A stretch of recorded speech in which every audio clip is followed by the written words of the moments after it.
Okay guys, let's check out the Movado Bold Fusion. I believe that's what this one is called. There's quite a few in the lineup of this one, and I'll put a link in the description to the Movado website. But before that, I'll actually even put the link to Saltzman's. So big thanks to Richard over at Saltzman's. That's who sent this in. And I kind of asked him to send me stuff that is not the things you usually see on watch channels. And he definitely hit the marks with this watch and a few others. But I also asked to send me things that people actually buy.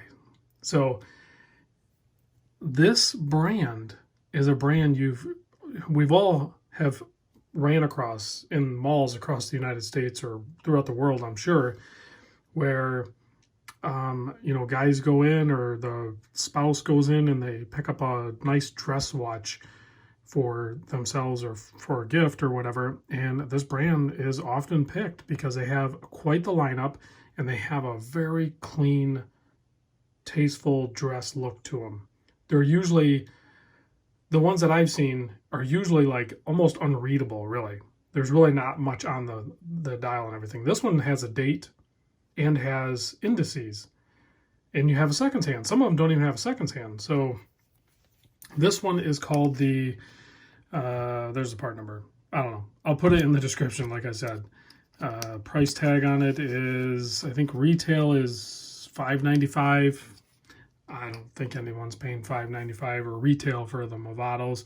I could be wrong. Maybe there's somebody out there that does. But let's get into the size of this and then take a closer look. So 42 millimeter up top, but the case actually kind of tapers downwards. It's actually like 41 millimeter towards the base where it sits on your wrist, but 42 as it presents on wrist. 49 lug to lug. You can see it's a proprietary integrated silicone strap directly onto the case. There's going to be screw links, it looks like, but you're not going to change those. Silicone really should last a very long time. Certainly if you're going to be wearing this as a dress watch, I don't see how else you would be wearing it. But 10.25 millimeter thick. Again, I don't need to give you a lug width, but it's like 25 millimeter here, and then the strap tapers down to like 20 mil. You have a matching IP yellow gold coated. It's not real yellow gold, but it looks like yellow gold, right? So IP coated tang and buckle and the entire case. So I have some conflicting information, and we'll just try to cover it because there's really not a whole lot of detailed information on the watch. It's more of a fashion watch, a dress watch, so they don't really get spec heavy on them. So it is using a quartz movement. Obviously you can see the seconds hand ticking away. It is a Swiss movement, so that leads me to believe that it's an ETA, and I'm guessing here, but I think it's the 804.114-6. What does that mean to you?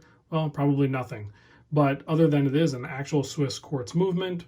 But it's it's inexpensive quartz movement, we'll say, which could be good. If it fails on you, you could swap out this movement for pretty cheap or have a watchmaker do it. But it should really just need a battery change every so often. And that's indicated on the case back here, and I'll show you in a moment. 30 meter water resist, push-pull crown, super easy to adjust. There's no big deal there. I'm not really sure what the thing up at the 12 o'clock is for, other than the fact that it actually just looks cool. It doesn't do anything, but it actually looks cool. So I dig that, because usually they're like just gloss black. I'm sure you guys have all seen Movados.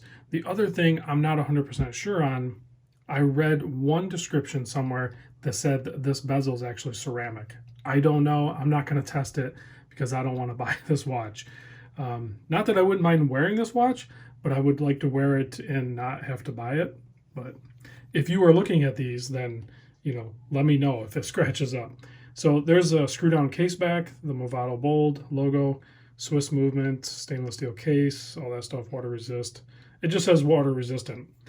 They don't really tell you how deep or what it's rated for, so expect the minimum, and that is 3 atmos or 30 meter. So you have some battery change information here. So it'll be due for a battery change in probably like 3 years. Not a big deal.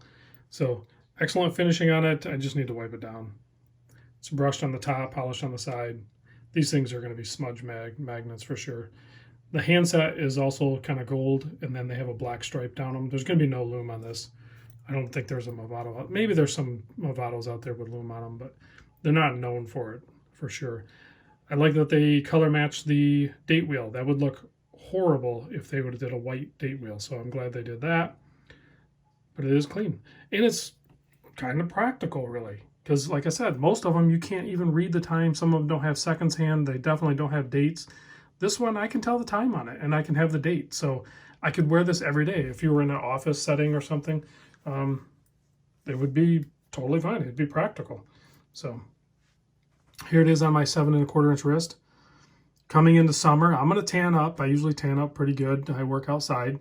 And I think, you know, with a summer tan and that yellow gold, I'm a huge fan of that combo. It just looks really good. Black and gold yellow, you know, black and gold looks really good together. Obviously, the whole design of the watch. But it's crazy comfortable. Like, legit comfortable. You would not expect... I mean, I haven't tried a bunch of Movados, and maybe I will. We'll see what kind of response this video gets. But I'm certainly curious, and I will be looking at their lineup, and I'll be talking to Richard over at Saltzman's, and maybe we'll check out a couple more, because I think they're cool watches, you know. And I think a lot of people end up buying them, and maybe they want to see a video to share what it is.